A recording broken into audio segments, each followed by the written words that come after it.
नमस्कार मित्रांनो, जानेवारीच्या पहिल्या 2 आठवड्यात कापसाच्या भावात 500 ते 800 रुपयाची वाढ झाल्यामुळे शेतकऱ्यांना मोठा दिलासा मिळाला. मात्र 15 जानेवारीनंतर कापसाचा बाजारभाव जणू एका पातळीवर स्थिरावल्यासारखा दिसतोय. सध्या संपूर्ण देशात कापूस हा 7,800 ते 8,200 रुपयाच्या दरम्यानच व्यवहारात आहे. ही स्थिरता येण्यामागचं मुख्य कारण म्हणजे CCIची कापूस विक्री.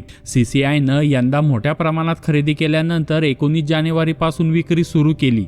पहिल्याच लिलावात 55,000 ते 57,000 रुपये प्रतिखंडी असा फ्लोअर प्राइस ठेवण्यात आला आणि तो दर अजूनही कायम आहे.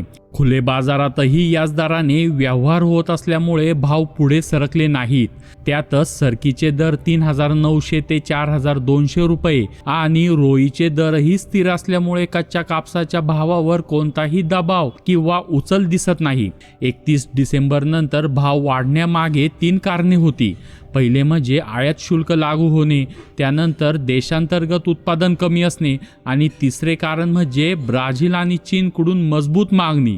पण CCIची विक्री सुरू होताच बाजार स्थिर झाला. पुढील काळात बाजाराची दिशा ठरवणारे 3 महत्त्वाचे घटक असतील. ते म्हणजे CCIची पुढील विक्री, तसेच खुल्या बाजारातील आवक आणि आयात धोरण. या 3 घटकांवर पुढील काळात बाजाराची स्थिती दिशा ठरणार आहे. जर फेब्रुवारी-मार्चमध्ये आवक कमी झाली तर दर वाढण्याची शक्यता आहे.